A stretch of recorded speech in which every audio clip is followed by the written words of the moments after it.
আসসালামু আলাইকুম ওরহমতুল্লাহি আবরাকাতু। ব্রাদার মিল্লাত ইসলামিয়া, আমরা সকলে অবগত আছি। যারা ভিডিওটা দেখছেন মনোযোগ সহকারে ভিডিওটা দেখবেন বা আমার আলোচনা শুনবেন। আমি আজকের আপনাদের সম্মুখে এই ভিডিওতে আলোচনা করব তাহারাত অর্থাৎ পবিত্রতা সম্পর্কে। কেননা যদি আমি পবিত্রতা সঠিকভাবে অর্জন না করতে পারি, তাহলে আমার নামাজ পড়াটা বৃথা যাবে, নামাজ সঠিক বলে গণ্য হবে না। সর্বপ্রথম গোসলের নিয়াতটা আপনি জানি। নাওয়াইতুল গোসলা লিরাফিল জানাবাতি ও ইস্তেবাহাতে সালাতি তাকাররুবান ইলাল্লাহি তাআলা, এটা হলো গোসলের নিয়াত। বাংলায় যদি আপনি নিয়াত করেন, যদি আরবি আপনার জানা না থাকে, তাহলে গোসলের নিয়াত এমনভাবে করবেন: আমি গোসল করছি নাপাকি দূর করে পবিত্রতা অর্জন করার নিমিত্তে, নামাজ আদায় এবং আল্লাহর নৈকট্য লাভের জন্য। আপনাকে সর্বপ্রথম গোসলের নিয়াত করতে হবে। তারপরে আপনাকে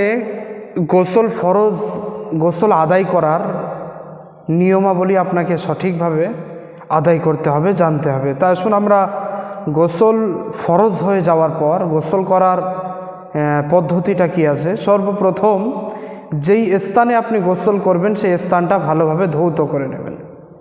আর আপনি যে কাপড়টা পরিধান করে গোসল করবেন, দেখতে হবে ওই কাপড়ে আপনার নাপাকি লেগে আছে কি না। যদি কাপড়ে নাপাকি লেগে থাকে, তাহলে ওই কাপড়টা আপনাকে চেঞ্জ করতে হবে, পাল্টে নিয়ে অন্য কাপড় পরিধান করে আপনাকে গোসলের স্থানে যেতে হবে। গোসলের স্থানে যাওয়ার পর যদি আপনি ট্যাপে গোসল করেন, তাহলে সর্বপ্রথম আপনাকে 2 হাত, প্রথমে ডান হাত তারপরে বাম হাত 3 বার কবজি পর্যন্ত ধৌত করতে হবে। তারপরে আপনার ইস্তিনজার জায়গা অর্থাৎ কোমর থেকে নিয়ে পায়ের তলদেশ পর্যন্ত ভালোভাবে ধৌত করে নিতে হবে, যাতে কোনো জায়গায় নাপাকি না লেগে থাকে। ভালোভাবে ধৌত করতে হবে।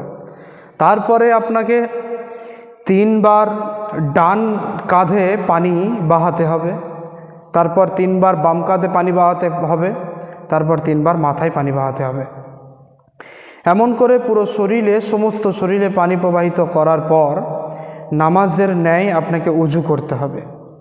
আপনি প্রথমে যে কবজি পর্যন্ত ধৌত করে নিয়েছেন, আর ধোয়ার প্রয়োজন নাই। তারপরে আপনি নামাজের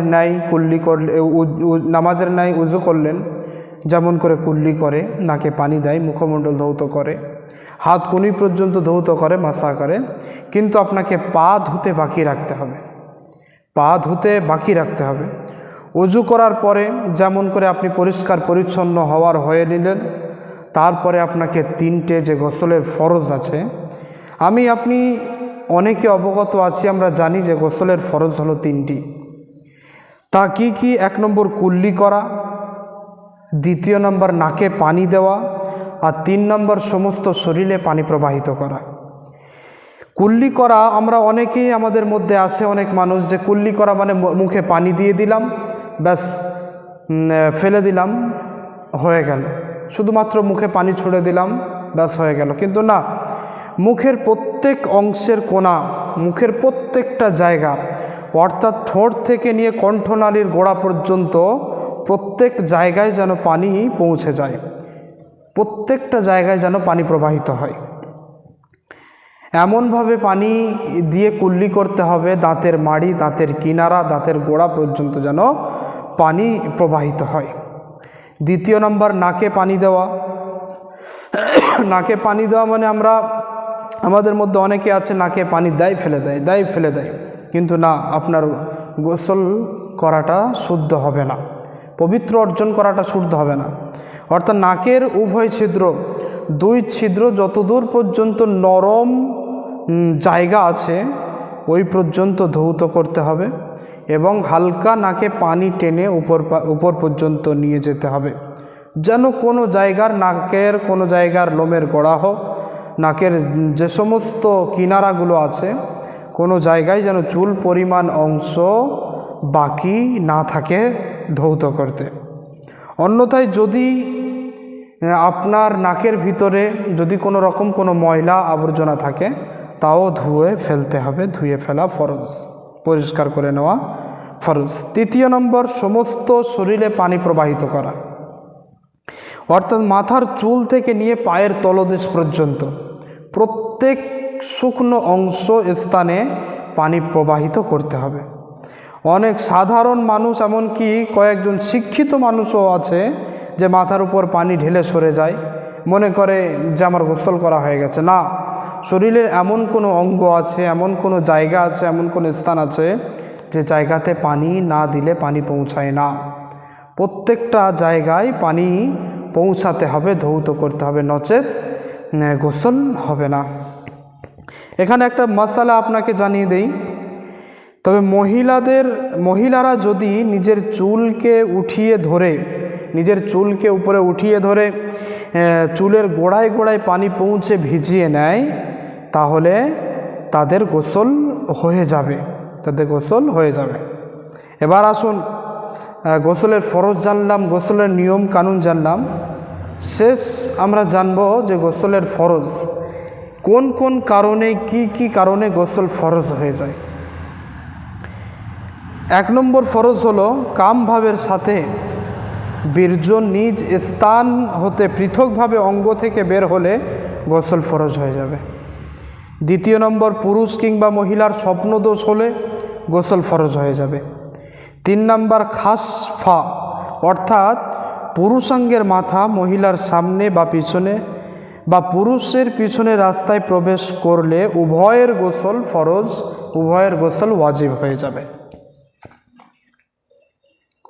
তাতে আপনার কামভাব সহকারে হোক কিংবা কামভাব ছাড়া, বীর্যপাত হোক কিংবা নাই হোক, উক্ত 3 অবস্থাতেই অবস্থাপতিত ব্যক্তিকে জুনুন বা নাপাক বা অপবিত্র বলা হয়, তাদের উপরে গোসল ফরজ হবে। 4 নম্বর, হায়েজ, অর্থাৎ মহিলাদের মেন্স বা মাসিক বন্ধ হলে গোসল ফরজ হবে। 5 নম্বর, নিফাস, অর্থাৎ শিশু জন্ম হওয়ার পর যে রক্ত বের হয়, যে সময় নির্ধারণ করা আছে, তা রক্তক্ষরণ বন্ধ হয়ে গেলে তা গোসল ফরজ হয়ে যাবে। এবার এখানে একটা মাসালা আপনাকে ছোট্ট করে জানিয়ে দিই। আমরা অনেকে আছি যে আমাদের উজু নিয়ে সন্দেহ থেকে যায়। উজু করলাম নামাজের জন্য, উজু আমার আছে না নাই, সন্দেহের মধ্যে পড়ে যাচ্ছেন। তো এই সন্দেহজনক উজু পুনরায় উজু করা জরুরি নয়। হ্যাঁ, যদি আপনি কনফার্ম হয়ে থাকেন যে আমার উজু নাই, তাহলে অবশ্যই উজু করে নিতে হবে। আর উজু আছে না নাই পুনরায় যদি উজু করেন তাহলে তা মুস্তাহাব হবে, তা আপনার নেকি হবে, সওয়াব হবে। এখানেই আমার আলোচনাকে তাহারাত সম্পর্কে যে আলোচনা করলাম, এই আলোচনা অবশ্যই নিজে জানুন, অপরকে জানান, অপরের কাছে শেয়ার করুন।